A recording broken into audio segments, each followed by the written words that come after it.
design, installation, repair, and service to 4 generations. They're just like members of the family. Loyalty, trust, service.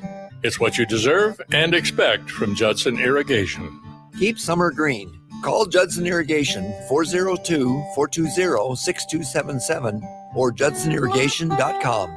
You can help fight deadly diseases like RSV and influenza while getting paid for your time. Velocity Clinical Research is now seeking clinical trial participants in your area. Participants can receive your time. Velocity Clinical Research is now seeking clinical trial participants in your area. Participants can receive compensation for study-related time. No health insurance is needed to join. Find a study near you at velocitytrials.com. That's velocitytrials.com.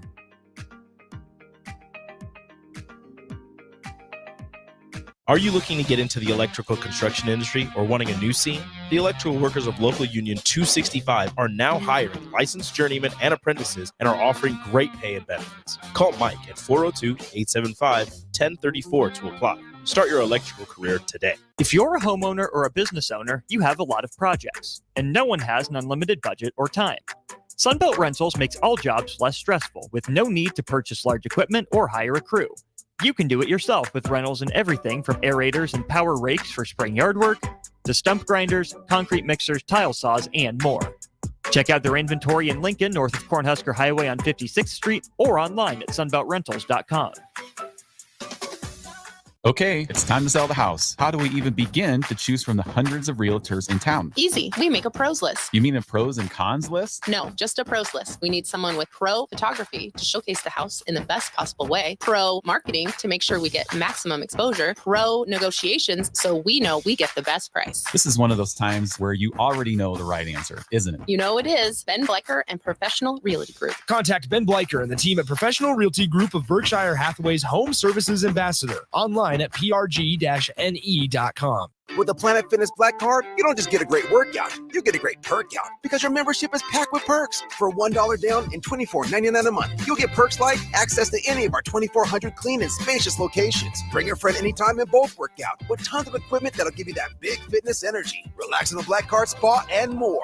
Work out and perk out with the PF Black Card. Join for just $1 down and $24.99 a month. Hurry, deal ends June 14th. Join now, online or at your local PF Club. See Home Club for details. Hi, Sean Callahan here for Koppel Chevrolet GMC, and right now they are offering huge, and I mean huge discounts at Koppel. Get over $9,000 off list price or 1.9% financing on select Sierras or Silverados. Plus, Costco members receive another $1,000 off. Yes, that's happening right now in Louisville. $9,000 off list price or 1.9% financing. You pick what works for you. Costco members, please contact us at the store or at koppelcars.com. All deals with approved credit must trade and finance. Hi, everyone. Kendall Warnock, A1 Automotive in downtown Lincoln. Spring is here. Summer is fast approaching. With weddings, vacations, and weekend getaways on your mind, do not let car issues prevent you from getting where you need to be. Car problems shouldn't be something that you put up with. Let us get you back on the road in comfort and safety. We diagnose all makes and models from Porsches to Hondas, Toyotas, and Chevrolets. We fix a variety of issues with all of them with our talented techs and our experienced staff.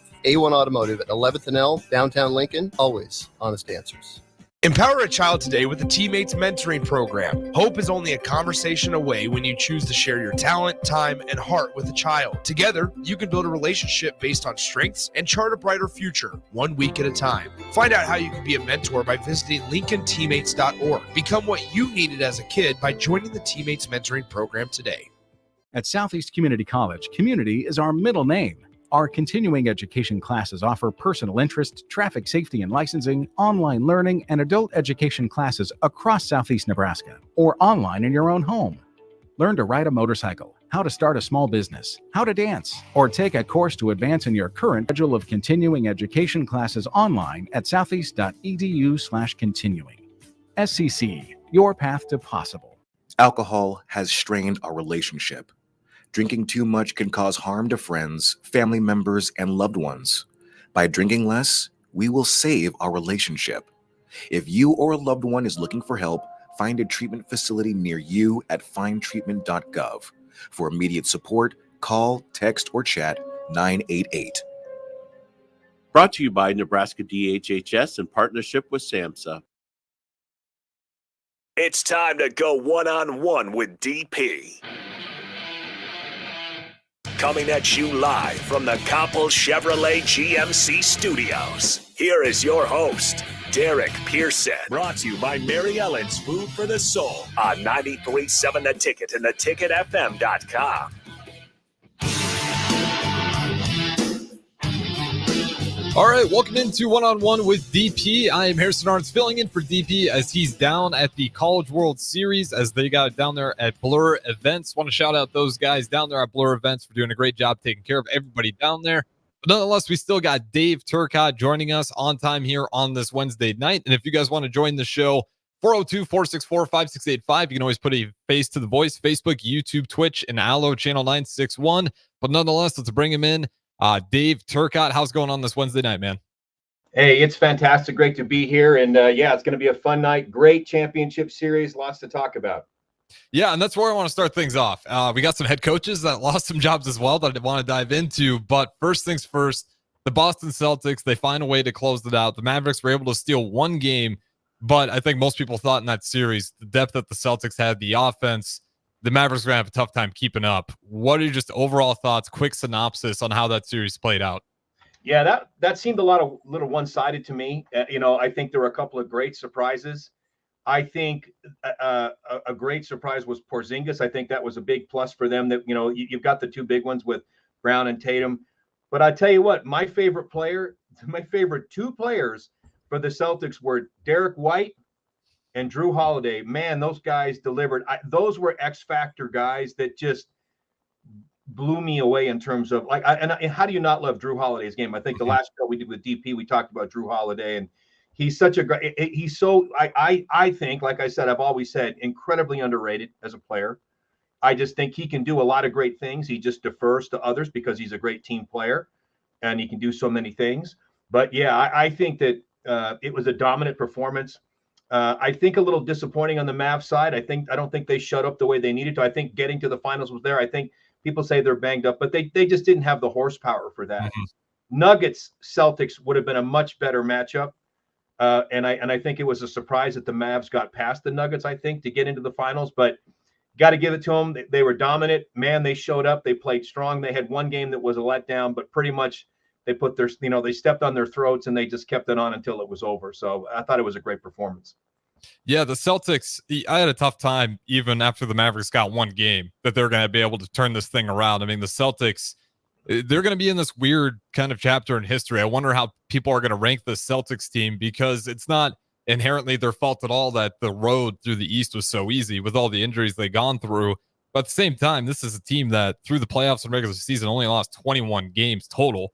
So to think that they're going to drop, 3 more after that one loss to the Mavs just didn't seem, pleasable. But yeah, I'm with you on Drew Holiday. Even when he was on the New Orleans Pelicans for the longest time, I was wondering which one of these teams pushing to go get a championship is going to go grab Drew Holiday. He is a matchup problem out there for just about any elite guard. And then again, you put him on that Celtics roster.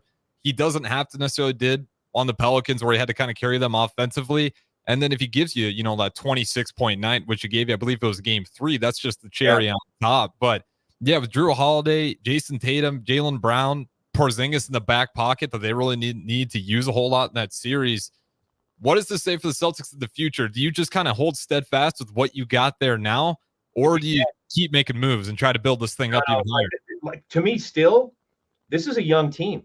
Yeah. Tatum is still young, but I wouldn't even say that Tatum and Brown are even peaking yet. But the only reason that you don't keep this team together is because of business considerations, because of league or salary cap or luck, whatever it is. But if I were the Celtics, if I was a Celtics fan, and I'm not, but if I was a Celtics fan, if they didn't keep this team together, the way they're playing now, because I look at it this way, they just won an NBA championship on probably 80%. Porzingis wasn't 100%. They had a couple other guys that were out, and they were kind of just, if you had Porzingis healthy, all those guys healthy, they're a nightmare. Now, so that's my, but I think, like I said, it was a phenomenal performance. But I do think the crazy thing about it is the best part about the Celtics was the third and fourth guy was the way. because the one thing, because I will tell you that Tatum didn't impress me very much. Like I thought he was steady, but I didn't have very many moments of, oh my gosh, he's just dominating the game. Mhm. I've said this to people lots of times, and this is one of the things I like about the Celtics is, like, what's a tougher team to play against? Like the old Jordan guy where you've got one guy that's going to score 50, right? And then the other guys will get 6, 8, 12, whatever. Or you got 7 guys that could all score 20. Like, who do you guard? So that's why I felt like when I was watching the Celtics play, every time they stopped Brown or Tatum, Derek White hit a shot. Drew Holiday made a shot. Horford made plays, and Porzingis was like, he came out that, Porzingis goes out and scores 20 something points in a quarter. Even Pritchard, they throw Pritchard in there for one play to quick get a shot, and he'll make it count for you. Exactly. So the thing that was amazing to me was that team would be nightmarish, because in a situation where, like, Brown had a couple of great games, but he didn't have 5 great games. Tatum had a couple of great games, didn't have 5 great games, right? I thought they were very, very good, not great, not spectacular. So I really think the credit for the win, and this is why you keep the team together, is, man, if you've got the kind of team where your 2 best players can be kind of not playing at peak performance, and you still win running away because of your role players, role players in quotations, because these guys are better than that. Yeah, you do everything you can to keep those players, Yeah. And so I think they're a great team, and like I said, but I think the reason they will win for a lot of years is players 3 through 6. Yeah, and you got to give a lot of credit to Brad Stevens for the transition he made all the way to the top management being GM, because you're absolutely right. I wonder if this, it's a copycat league. I wonder if this is going to be the blueprint for teams, that they take a peek at what the Celtics have done and how they built that roster. Because you're right, when you look at, if you go MVP year by year in the NBA, very rarely does the MVP actually ever win it. They rarely go on to the NBA finals and win it, because, if you are, say that James Harden that year were a very ISO-centric player, it's pretty easy to figure out a scheme to stop one guy. But you're right, with the Boston Celtics, and I think that's where the Mavericks ran into so many problems. And about every series up until the Celtics, they could kind of hide Luka Doncic. The Celtics, you're not going to be able to hide Luka any way at all. There's not a matchup out there where you can kind of tuck him in the corner and try to get away from it. I think even if the Celtics were to lose this finals, I think you keep that team together steadfast, because Brown and Tatum, the respect they've shown for each other, I don't think you're going to run into a whole lot of team chemistry issues. But when it comes to the Boston Celtics, kind of with the idea that we keep these guys together, how confident are you that next season we'll probably get a better version of the Knicks? The Bucks will be healthy. You hopefully get a better run with Damian Lillard. And the Pacers just re-signed Pascal Siakam, and Halliburton and Siakam figured something down there in Indiana. What does this Celtics team look like next year? Are you confident that they're going to be able to kind of barrel their way through the East again, or do you think it's going to be a lot more competitive? Nobody in the East will touch this Celtics team if they're healthy. Nobody. And I'll tell you right now, Damian Lillard, overrated. Okay. Great player, overrated. Right. I always, and I've talked about Damian Lillard others in the past, like, Hall of Fame, great player for sure. But in terms of being a guy, even with Antetokounmpo and the people he's working with and the team that they should have on paper, that to me is the team that underperformed the most. Right. I mean, but I will tell you that that's the issue, though. If Porzingis is, think about it, you've got rim protection and 3-point shooting and length and passing ability in space with Porzingis. Derek White, like I said, that guy is a jewel. You got Drew Holiday's is money. And the thing about having 3 through 6, nobody has a better 3, 4, 5, 6 than the Celtics. Nobody, right? And so you always hear guys like Colin Cowherd and, it's a star-driven league. It's about the stars. It's about the stars for ratings. It's not about the stars for winning. You want to win championships, it's different than trying to be famous, right? So you got to decide what you want. So for winning a championship, it's going to be 3, 4, 5, 6. That's why we'll always tell you with every NBA team, right? Well, who's your big 3? Got to have the big 3. Well, not really. I think you got to have 3. All the great teams have 4, 5, 6 players on the roster that are probably very much underrated by media and people that don't know the game. But players will know, oh, that guy can ball. He's like Jamal Crawford. Well, there's a terrible 6-man. He can play, right? And so I think that's why the Celtics, they're going to be untouchable if they're healthy. Now, Porzingis has been in and out of injury situations for a couple of years now, right? So he's a big question mark. And so if he's not healthy and the rim protection is different, because I will tell you, there is a pretty big drop off in rim protection from Porzingis to Horford. Now Horford's done great, and he's going to be a great seventh man on the team, I think. If they're all healthy, but I think they're unstoppable. And I do want to say about the Mavs, and I want to give Coach Joe Mazzulla credit. The thing that impressed me the most, I have never seen Jaylen Brown defend like that. I think the biggest, most powerful message, the biggest example of leadership on that championship team was not Tatum. It was how Jaylen Brown took on the challenge of shutting Luka down. Luka still did his thing and got numbers. No one's going to shut a great player down. But I'll tell you right now, every time Luka picked up the ball and Jaylen Brown was putting his body on him and picking him up at half court and making his life miserable, he had that minute of, this is going to be hard, So I think probably from a cultural leadership perspective, I got to give the coach credit to doing whatever he did to inspire. And by the way, Jaylen Brown deserves that credit of stepping up defensively and setting that tone. Because when you say one of your stars digging into the dirt and grinding it out and being the best defender on the floor against the arguably best player on the floor, that's a whole other level. That hypes your whole team. And so that's a little hidden nugget in there that I thought that Jaylen Brown deserves a lot of credit for. Yeah, I'm with you there. That whole team, even Tatum, it's definitely, if you want to argue if should have won the MVP award in that finals or not, the stats will tell you no. But he did things defensively, rebounds, stuff outside the offensive game. And yeah, when you got, Brown playing at that high level of defense, and then you got Holiday out there as well, and then you got the oversized guard and Tatum, it becomes just an absolute nightmare on who's going to pick you up. And they did that really well all series. One thing with the Celtics that I think was, like you said, underrated is that defense. I mean, Mazzulla got that team in the regular season. It was there. And then I believe they finished top 3 in offense and defense in the finals. Without Porzingis, right? Yeah. Without a 7-5 guy waiting at the rim, right? Yeah. So think about how brutal that is as a scorer. You got Drew Holiday that's making every step you're going to the back. Even when you get by him, he's still right there, making it hard. Like he never gives up on a play. So there's no blow-bys with Jaylen Brown and Drew Holiday, right? They're right there. So you get by those guys, they're bringing heat, and then you're going, oh, there's a 7-5 Porzingis. Like that is a very tough world to score in, right? And by the way, Derek White, see his block at the rim. Yeah. Blocks Derek live. I mean, and the help. So you got Jason Tatum help defense. You got Derek White help defense. You got Horford help defense. And so the defensive side of that I thought was most impressive. And so that's where, but I think Dallas though was really just exposed because they have a big 2.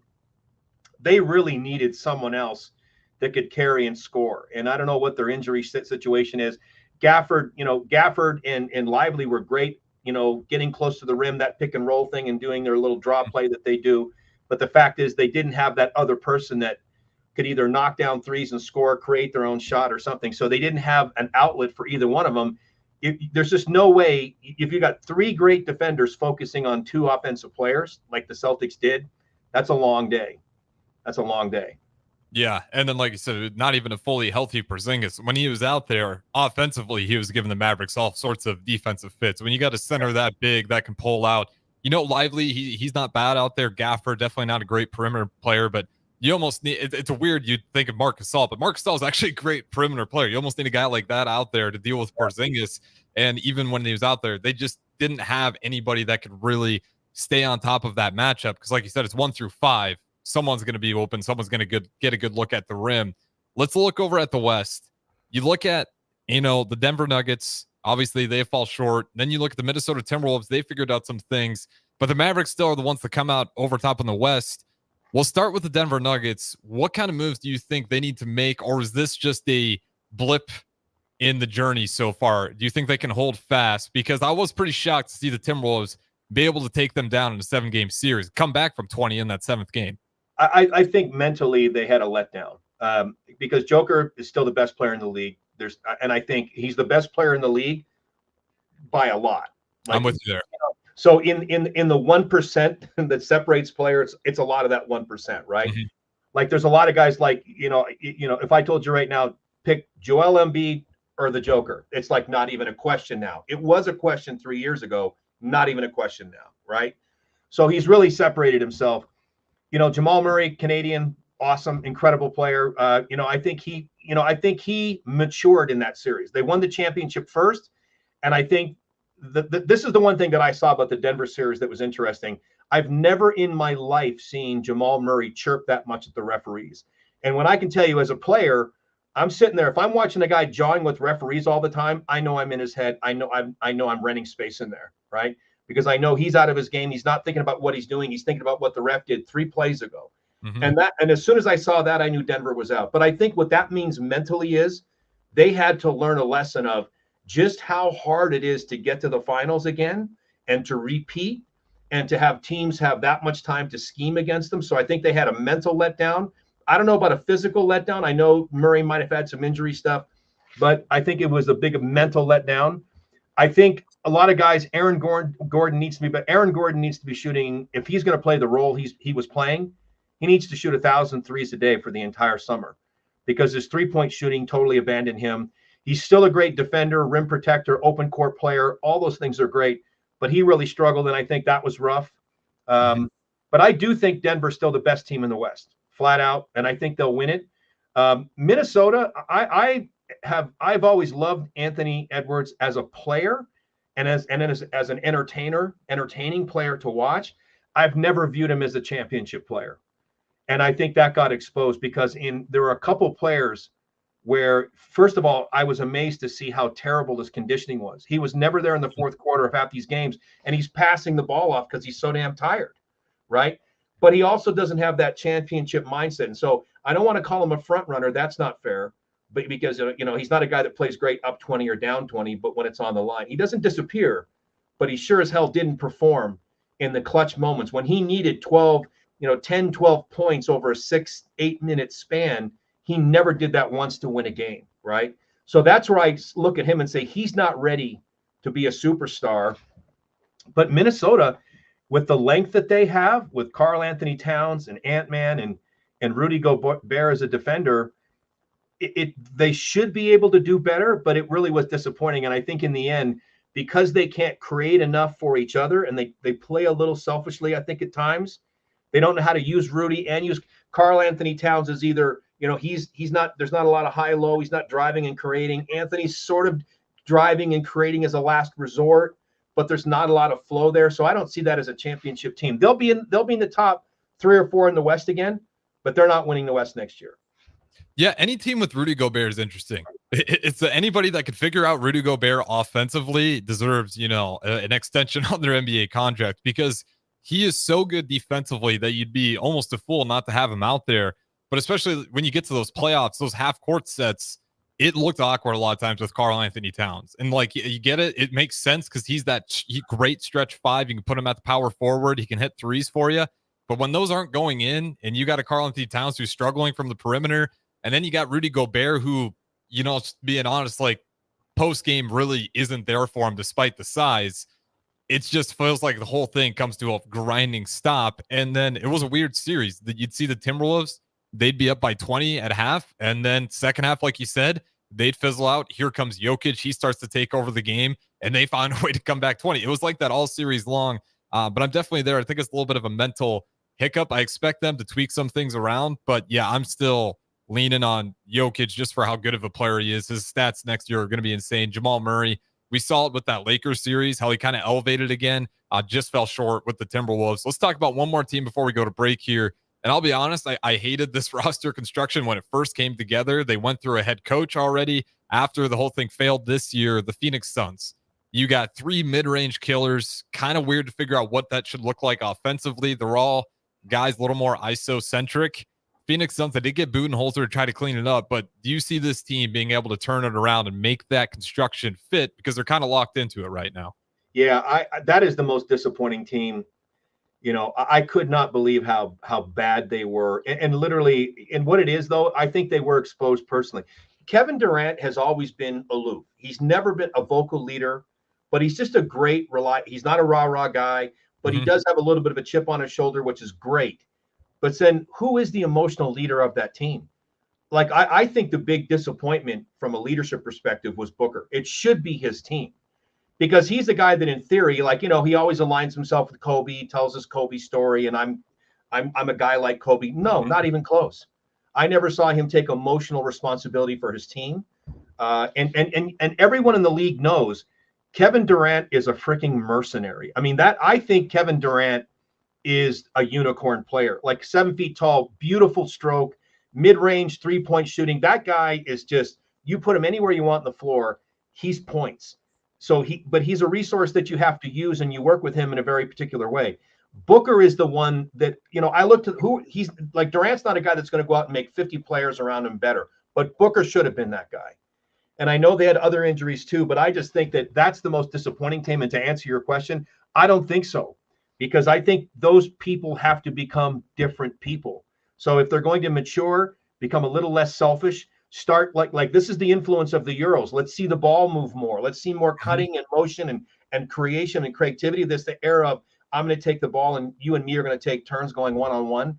That's not going to win in the NBA anymore. So I think they have the longest way to go to come back. And even though they've got talent, I think they're going to be embarrassed again next year. I don't think they're going to be in the top 4. Not even close.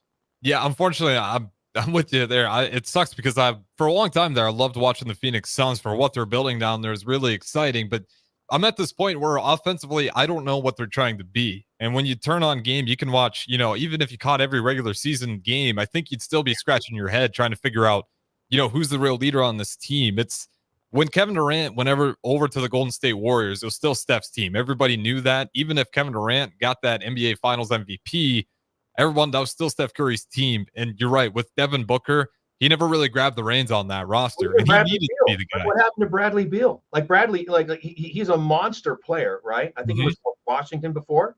Yep, he was on the Wizards. But that's the thing. Like, this is where GM's got to realize how many points a team is going to score. It's not like, well, he scores 25 a game and he scores 25 a game and he scores 25 a game, so we're going to get 75 points out of these guys. Like Bradley Beal is a scorer. Booker's a scorer. Kevin Durant's a scorer. So who's the creator?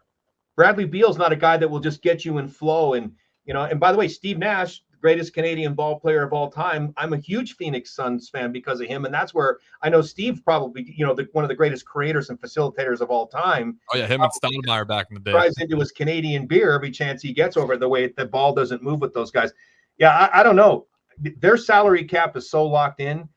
I don't know that they have, which one of those big 3 has the ability to become a leader and a facilitator. I don't think they have it. Like, who's going to sacrifice to create for others to build a team of trust and cohesion? And I don't see it happening. So they're going to be a big, big disappointment. Yeah, well, it's going to have to be Booker, I would think, because you mentioned it. I doubt Kevin Durant's going to have a drastic mental shift at this point in his career. And Bradley Beal, he's just an elite scorer. And it's kind of a bummer if if you're a big Bradley Beal fan, you look at his stats that Bradley Beal put up last season, crazy high efficiency.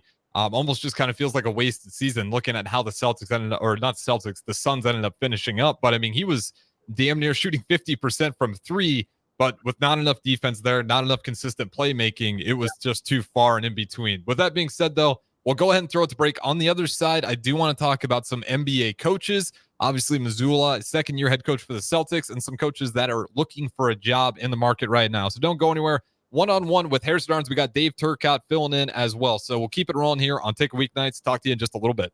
Your home is your empire. Protect it with Empire Fence. Get a free instant quote with the online estimating tool at empire-fence.com. See an upfront estimate with no hidden fees. An Empire Fence can provide privacy and improve the appearance of your home. Keep kids and pets in or out of your yard. Increase security and add value to your property. Visit empire-fence.com now to view the stylish and maintenance-free possibilities for your home and get a free instant online quote. Let Empire Fence protect your empire. Without a strong IT partner, your business ends up overspending, underperforming, wearing too many hats, complicating your work, and more. Applied Connective Technologies can help with experts in every facet of technology. If it plugs in, powers on, or charges up, they're your people. Imagine being able to call one team for all your technology solutions rather than a village of vendors and providers. For all your needs in managed IT and cybersecurity, phone systems, physical security, infrastructure, and audio or video, head to appliedconnective.com to better your business today. If you want to make new floor shopping easier, come to Street Carpet. Hi, I'm Steve Carper, Our flooring professionals can help you choose the best flooring for you, your family, and your budget. We eliminate the confusion. Even better, you'll be enjoying your new flooring much sooner. No 6 or 8 week waits. We'll install right away and save you money on installation. Floor shopping made easy every day at O Street Carpet. O Street Carpet. 1732 O Street. Family owned and operated. Always the best value. You already know that Select Plumbing takes care of all your plumbing needs, including water heaters, faucet repairs, leaks, drips, sump pumps, and more. Now, they're able to help you with your heating and air conditioning as well. Select Plumbing has recently expanded into residential heating and air, and they're excited to bring this new service to their complete list of plumbing services. Call to book an appointment today at 402-560-6197 or go to selectplumbinginc.com, serving Lincoln, Seward, Milford, and the surrounding areas. Hey, baseball fans, join the Blur Tailgate at Hilton Omaha this June for our 12th annual hospitality event during the College Baseball Championship Series. Book an experience for your clients or employees with an inclusive bar, buffet, TVs, music, and tailgate games. Secure your spot today and let Blur Events take care of all the work so you can enjoy the day. Plus, we're just steps away from Charles Schwab Field. Visit blurevents.com to book your group, buy tickets, or learn about sponsorships. That's blurevents.com, your college baseball and football tailgate destination. Have a passion for the outdoors? Nebraska Game and Parks is seeking seasonal teammates. Work in scenic state parks, contribute to vital research projects, and care for our natural spaces. Seasonal staff assist with special events, provide customer service to outdoor enthusiasts, and make a difference for conservation. Join the adventure at outdoornebraska.gov. Apply online today. Paid for by Nebraska Game and Parks. Aired in cooperation with the Nebraska Broadcasters Association and this station. Old School with DP and J. Everybody's going to focus on his intensities and antics. I think he would be just fine because Billy Donovan is doing well, right? And he's intense as all get out. But how do you think he would transition to the NBA as a coach? And then also, what does this tell you about the Lakers? On 93.7 The Ticket and theticketfm.com.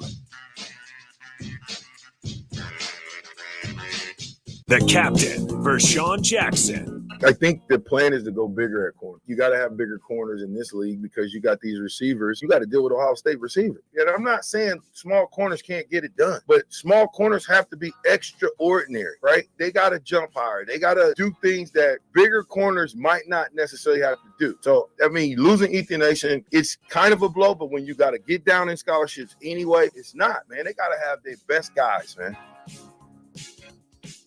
Alcohol has strained our relationship. Drinking too much can cause harm to friends, family members, and loved ones. By drinking less, we will save our relationship. If you or a loved one is looking for help, find a treatment facility near you at findtreatment.gov. For immediate support, call, text, or chat 988.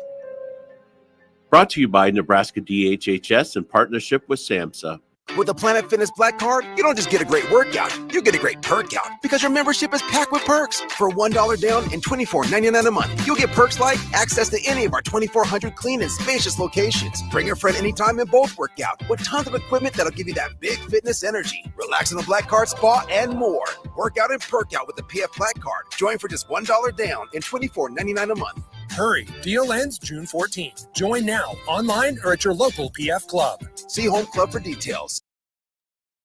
You're listening to One-on-One with DP, sponsored by Mary Ellen's Food for the Soul on 93.7 The Ticket and theticketfm.com. All right, welcome back in to Ticket Weeknights. This is One-on-One with Harrison Arns, not DP, as he is still out there at the College World Series. But nonetheless, we'll keep it rolling here as we got Dave Turcotte on schedule as always. And if you guys want to join in, 402-464-5685, Starter Heyman text line as always, and a great way to put a face to the voice, Facebook, YouTube, Twitch, Twitter, and as always, Allo Channel 961. Now, Turcotte, I was talking about coaches. We got to talk about the Detroit Pistons after what was really close to being historically one of the worst seasons you could have. They tie it, not quite the worst, but Monty Williams, let me get the exact numbers here because it was a record-breaking contract. So yes, after his 6 years, $78.5 million contract, after just 1 year, has been fired after a 14-68 season. And that, of course, included the 28-game losing streak. thoughts on Monty Williams? They give him a record contract out of Phoenix just to get rid of him 1 year later. There has to be something behind the scenes. I don't see ownership taking a $60 million loss in a write-off because, they're still paying that full contract, right? Yeah, So, it's guaranteed. And so it had to be something like it was either an absolute disconnect with ownership and coaching, or ownership viewed an absolute disconnect with the stars on their team that they really can't get rid of. There's certain parts of their rosters that are immutable. They can't touch them. And if it's like a cancer that can't be cured and they don't have time, it's like, hey, we made a mistake. Let's move on and start fresh. I don't know. To me, though, regardless, I don't think there's no way you can come in, and in 1 year do that kind of a turnaround. They had a terrible record. I'm not sure where they wound up. I don't know who's drafting first or where they are in the draft and what's coming in the lottery. I think they're concerned because the draft is a little bit light this year. I think most people believe. So I don't think Detroit felt like, hey, we're going to go get a star, in our first round draft pick or whatever our draft pieces are. But I don't know what their draft prospects are. But man, I just have to think there's something that's not in the media, either a conflict with a couple of critical players or a conflict with ownership on direction or the way that they're going to play. That's a problem. And Detroit, they've had a lot of championships in Detroit. There's a lot of championship DNA. Team expectations are high. But at the same time, I think it's a stupid decision to pull that trigger after 1 year, because they certainly can probably only get better. In theory, the bar's low. There's only one way to go but up. I mean, I don't know. I mean, when you think about it, if they just got 5 more wins, we'll call that a success, and you saved yourself $12 million in terms of paying 2 coaches that year instead of 1, because the next coach coming in isn't going to do much better, right? It's like the cupboard's a little bit bare with Detroit. I haven't looked at their roster in detail, but I have a hard time believing it. Who's their veteran they can count on? Who are the great players? They've got a lot of, compare Detroit and OKC, right? You put a guy like Shea on Detroit, great leadership, young players, inexperienced players, but with the right leadership, they can do some stuff. I don't think that roster's there. So I think it was premature to fire him. I think it's really the GM's problem for not putting the right team on the floor. I don't think that's the coach's problem at all, but I think there's something else going on. I bet you there's a conflict between Monty and the GM that was a problem, because in the finger pointing blame game that happens when team loses, the coach is going to lose against the GM usually. Yeah. And from the Pistons' own camp, they're saying it's a management decision from the top, all the way from the top down. So who knows what those conversations are all like between that and who's got who's back. But I'm with you. It's a terrible move. I don't think you're going to be that much better. The roster around it, I mean, if you're disappointed because it wasn't as good as previous years, they kind of held on to life a little bit there with Blake Griffin. They did have somewhat of a veteran in the room, able to pick up some decent wins. Then he's out, and they go on this young rebuild, and nothing's been clicking for the Pistons. And now they're going to be out looking for another head coach that, with this construction and the picks they have, not too great. They got not as high in the first round as you'd want, about the late teens. It's just not a lot of whole moves left for them, other than you got cap space, but you don't have good pieces to trade around for it. But yeah, so Tom Gore's, he's saying it's his decision from the top down, the ownership level, to get rid of Monty Williams, but they're going to have to pay a bunch of guaranteed money, try to put somebody in there that is going to be able to have that fan base get behind it, because that's the first time in a long time seeing Pistons fans actually boo their own squad out there. So they're going to be in for some seismic shifts, certainly at the coaching level. Now let's talk about one more team, the Los Angeles Lakers. Still surprised they haven't announced their head coach. Thought maybe it's JJ Redick. Atkinson's still out there after he became the scapegoat for the Brooklyn Nets with the James Harden, Kevin Durant, Kyrie Irving experiment. He's still out there. Is there anybody else out there that you'd like to see get the Lakers job? And who do you expect to be the guy that they announce will be head coaching the Lakers next season? Yeah, it's so funny with the Lakers market. So I'm going to say something off the wall, because that makes no sense whatsoever. I'd like to see Becky Hammon interview for the job. Popovich assistant with the Spurs, dealing with the Las Vegas Aces, I believe. The fact that she's a former Colorado State grad like me has nothing to do with it. But the truth is, though, is that I think the league is ready for a great coach. Now, here's the thing. That will never happen, because it's going to be LeBron's choice, right? And LeBron is not interested in being the one that breaks that glass ceiling. I don't think it's his priority. But I'll tell you right now, Becky Hammon can coach her ass off. and Becky Hammond has the respect of male players in the league, and I think she should be getting an opportunity to coach somewhere. They interviewed her at the Raptors, so she's been knocking on the door with 2 or 3 teams since she left the Spurs and Popovich, and she was phenomenal at the Spurs. You look at Popovich talking about her in interviews. Her time should come soon. It won't be the Lakers. Redick, I think, is up there. What's interesting about him, he interviewed for the Raptors too. But it's one of those things where he's still a rookie coach. And in the end, he was always a great player in the league, one of the greatest shooters of all time, top 10 probably.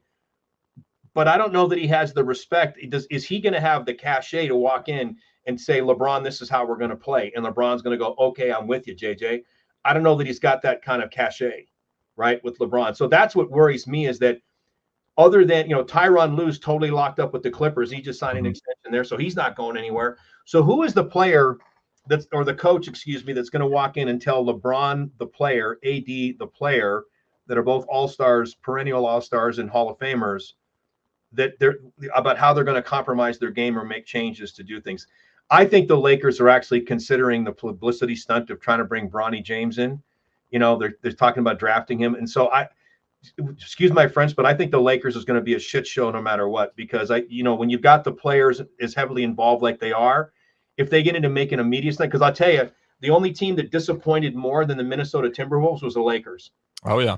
Because that was so poorly coached, but the general manager, I could not believe how bad those decisions were made, and so they've got a big 2, but LeBron is, it's such a funky situation. For a coach, it's impossible, because you're not going to get LeBron to buy into anything new. LeBron's going to say, hey, I'm the GOAT. It's got to go my way. So it's got to be someone. And if you take Tyronn Lue off the table, well, who's left? Who's, Mike Brown? No.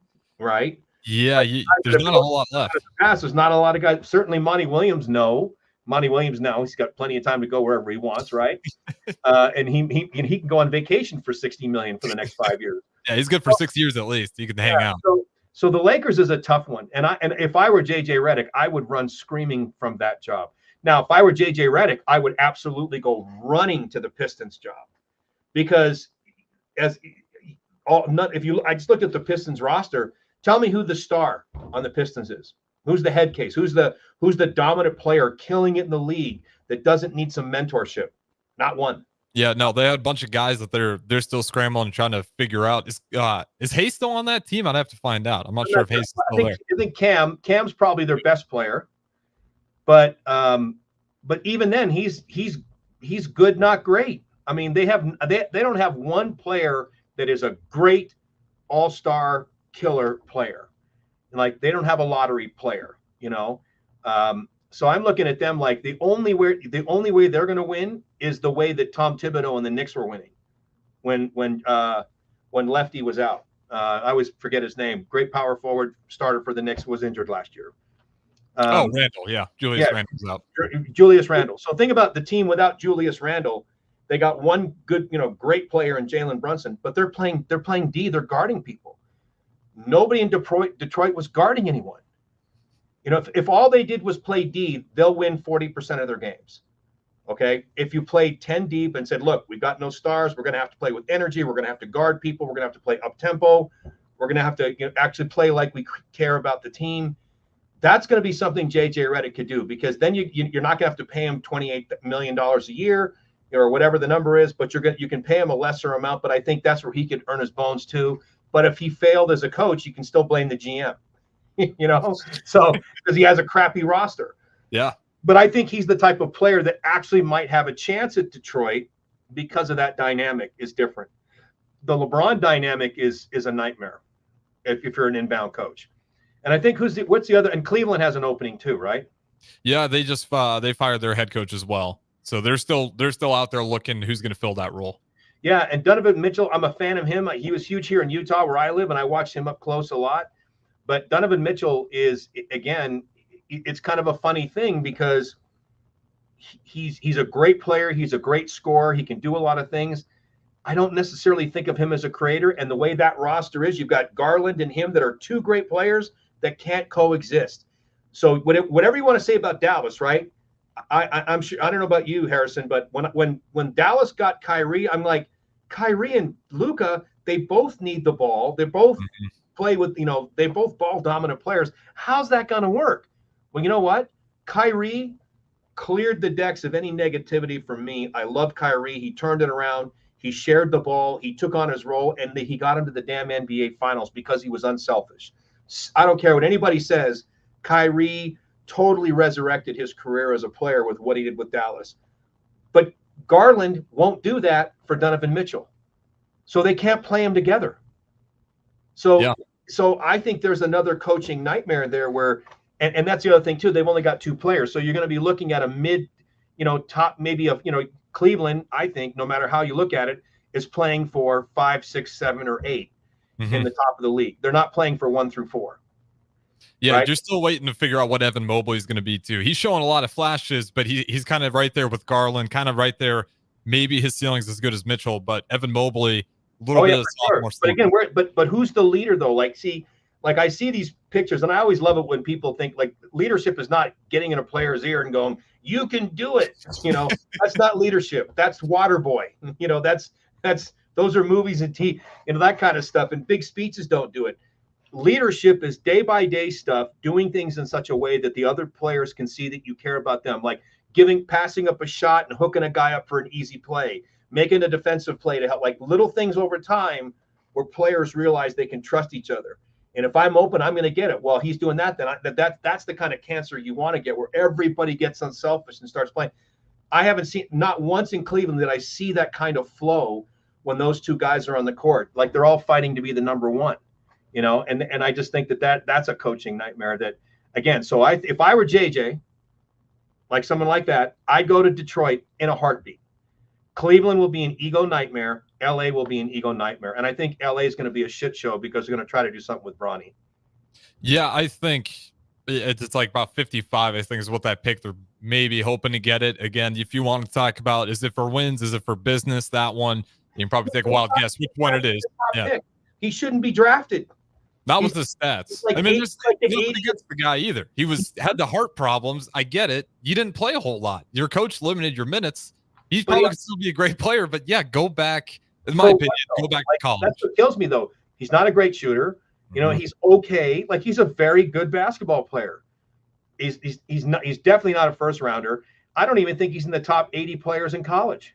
No, he's not. So it's clearly it's the only reason you draft Bronny is and I don't think that you have to draft him. No one will draft him. I think Lakers will bring him in and he'll sign as a free agent without being drafted. Okay, so you're saying you don't think he gets drafted at all?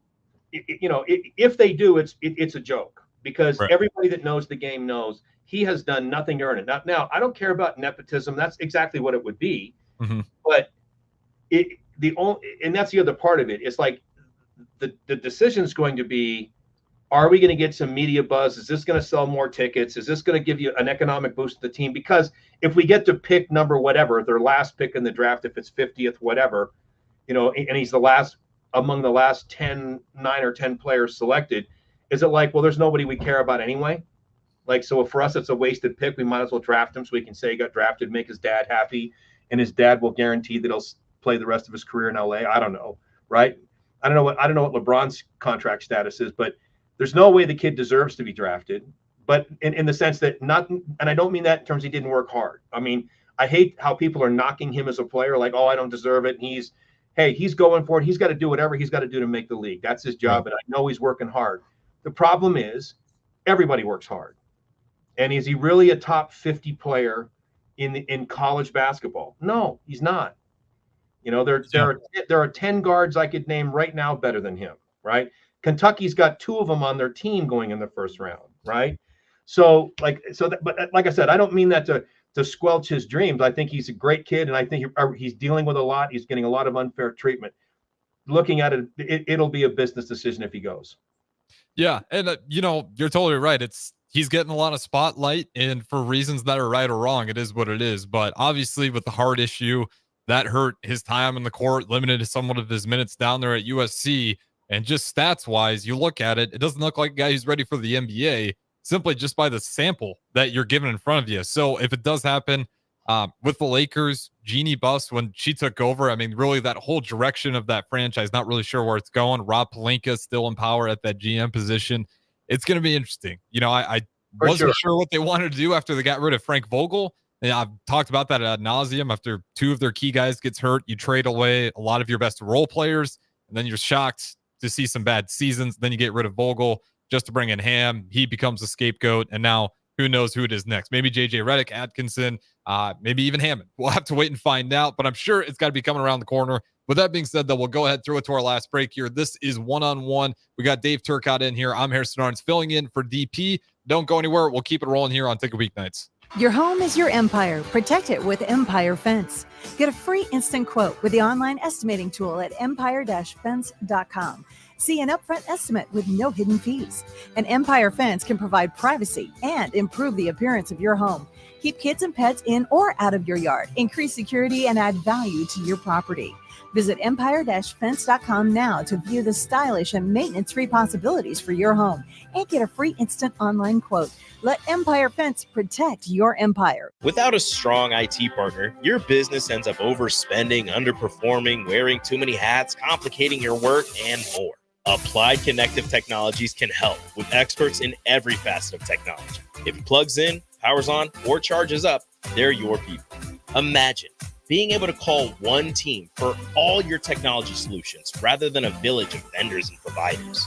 For all your needs in managed IT and cybersecurity, phone systems, physical security, infrastructure, and audio or video, head to appliedconnective.com to better your business today. If you want to make new floor shopping easier, come to O Street Carpet. Hi, I'm Steve Carper. Our flooring professionals can help you choose the best flooring for you, your family, and your budget. We eliminate the confusion. Even better, you'll be enjoying your new flooring much sooner. No 6 or 8 week waits. We'll install right away and save you money on installation. Floor shopping made easy every day at O Street Carpet. O Street Carpet. 1732 O Street. Family owned and operated. Always the best value. You already know that Select Plumbing takes care of all your plumbing needs, including water heaters, faucet repairs, leaks, drips, sump pumps, and more. Now, they're able to help you with your heating and air conditioning as well. Select Plumbing has recently expanded into residential heating and air, and they're excited to bring this new service to their complete list of plumbing services. Call to book an appointment today at 402-560-6197 or go to selectplumbinginc.com, serving Lincoln, Seward, Milford, and the surrounding areas. Hey, baseball fans, join the Blur Tailgate at Hilton Omaha this June for our 12th annual hospitality event during the College Baseball Championship Series. Book an experience for your clients or employees with an inclusive bar, buffet, TVs, music, and tailgate games. Secure your spot today and let Blur Events take care of all the work so you can enjoy the day. Plus, we're just steps away from Charles Schwab Field. Visit blurevents.com to book your group, buy tickets, or learn about sponsorships. That's blurevents.com, your college baseball and football tailgate destination. Have a passion for the outdoors? Nebraska Game and Parks is seeking seasonal teammates. Work in scenic state parks, contribute to vital research projects, and care for our natural spaces. Seasonal staff assist with special events, provide customer service to outdoor enthusiasts, and make a difference for conservation. Join the adventure at outdoornebraska.gov. Apply online today. Paid for by Nebraska Game and Parks. Aired in cooperation with the Nebraska Broadcasters Association and this station. Old School with DP and J. Everybody's going to focus on his intensities and antics. I think he would be just fine because Billy Donovan is doing well, right? And he's intense as all get out. But how do you think he would transition to the NBA as a coach? And then also, what does this tell you about the Lakers?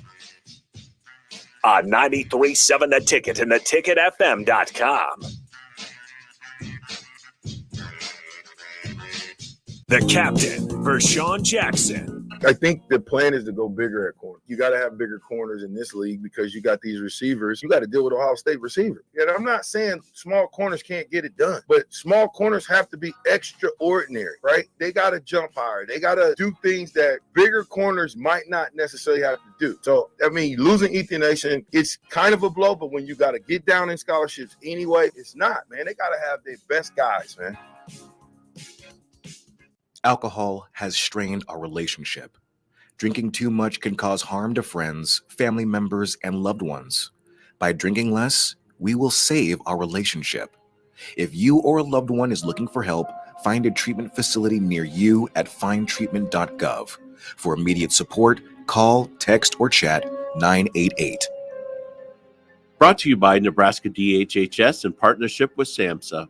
With the Planet Fitness Black Card, you don't just get a great workout, you get a great perk out because your membership is packed with perks. For $1 down and $24.99 a month, you'll get perks like access to any of our 2,400 clean and spacious locations. Bring your friend anytime and both work out with tons of equipment that'll give you that big fitness energy. Relax in the Black Card spa and more. Work out and perk out with the PF Black Card. Join for just $1 down and $24.99 a month. Hurry, deal ends June 14th. Join now, online or at your local PF Club. See Home Club for details. You're listening to One-on-One with DP, sponsored by Mary Ellen's Food for the Soul on 93.7 The Ticket and theticketfm.com. All right, welcome back in. Final segment of One-on-One with DP, but it's Harrison Arns filling in for DP today as he's still down there at the College World Series as we're wrapping that one up with Blur Events. Again, want a big shout out to those guys. Always awesome. Be sure for next year, get your tickets for Blur Events. It's always a great time down there. But as we wrap things up, we only got a few minutes left, and I only got two questions as we kind of wind this show down. The first one, hinted it at the very beginning of the show, but Turcotte, now that Tatum and Brown, they hoisted up their first NBA championship, are those guys top 10 players in the league today? Would you put either Brown or Tatum as a top 10 player in today's NBA? Tatum, I think you have to. Brown is close. I think Tatum was the top 5. I think they put the top players as Jokic, Luka, Shea, Tatum, and Embiid. I think were the top 5 players. I disagree with. I'm not an Embiid fan. I think he's out, but I don't think there's any question Tatum's in the top 10. Though he really, and I would put Antetokounmpo in there ahead of Tatum in the top 5, right? But I think he underperformed in the playoffs. This finals run was not about the dominance of Brown or Tatum. Yeah. I think they have the best team and the best roster. I don't think Brown or Tatum as individual players are good as any of the other guys that would be in the top 10. So I think Tatum is. I think Tatum just really underperformed. But when you look at his body of work, you have to say that he's up there. He's certainly top 3 players in the East. Right. And then remember, there's that little guy named LeBron that's not even in that top 5. Right. There's a lot of other guys that are just doing big work. Donovan, I don't know. It's tough. But I would say Tatum, yes. Brown's outside the top 10. Yeah, both those guys are right on the fringe for me. I think Tatum's obviously he gets into the door right before it shuts. Brown, I mean, if he was that consistent through the regular season, absolutely. Definitely postseason play, you would think Brown was the better of the two. But yeah, Tatum really didn't have that statement game until that last one to finally close out the series with the Mavericks, where it looked like a lot more regular season version where it was a bit of a chess match with the playmaking, rebounding, defense, and then when the shot was going in, it looks really pretty when it puts full game together. But yeah, I wonder if that's going to be somewhat of a blueprint for teams to take a peek at, that you don't necessarily need the 1 through 5 best player on your team to get over the hump and win an NBA Finals. You just need a deep team where the cap space makes sense. And like you said, you can go 1 through 5, and they're all lethal weapons. One more thing as we're wrapping up here, celebrating Juneteenth. I was looking at some of these HBCU uniforms, some of the more historic ones. Turcotte, which one do you? You can go basketball or football has the best uniforms when we're talking about HBCUs. Okay, so you got to realize my favorite HBUs are a little bit different. I like Spelman. My sister played at Jackson State. So down in when she was in their early 2000s, but I'd have to go with, I'm always a fan of Howard University. Yeah, that was and so, but yeah, like I look, Wiley, Spelman are academically amazing. Howard is great. So I think I would go with Howard. I would wear the uniforms, but that's, for me, it's not less about the uniforms, more about great institutions, but yeah, I love it. And by the way, and I love what they're doing. I love the way the uniforms are done. And come on, we got to shake things up in the uniforms anyway, set the standard, and let's get some more exciting jerseys to watch. And I think they're awesome. But yeah, I think Howard, no matter what, because of the institution, I've always been a fan of Howard.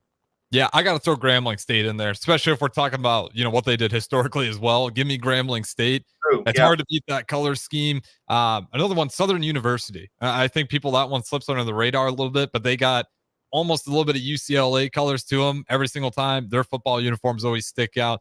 But yeah, obviously want to bring that up as we are celebrating Juneteenth. Big part as I think more and more people are kind of realizing what it's about, what the history behind it all means. But with that being said, we'll go ahead and wrap up the show here. Shout out to Dave Turcotte. Appreciate him for joining me in the absence of DP today. Turcotte, if they want to give you a follow on social media, where should they go to? Instagram and Twitter are just Surf Baller. I'm an old midlife crisis sport is now surfing, so I'm surfing or playing basketball, one or the other. So Surf Baller, Twitter or Instagram. Love to hear from folks. Absolutely. Definitely give them a follow and stick around for the rest of Ticker Weeknights, because up next we'll have the former Husker wide receiver, special teams threat, DeMornay Pierce-Snell on the Don't Punt Hour. Once again, appreciate Turcotte. We'll talk to you guys again next week.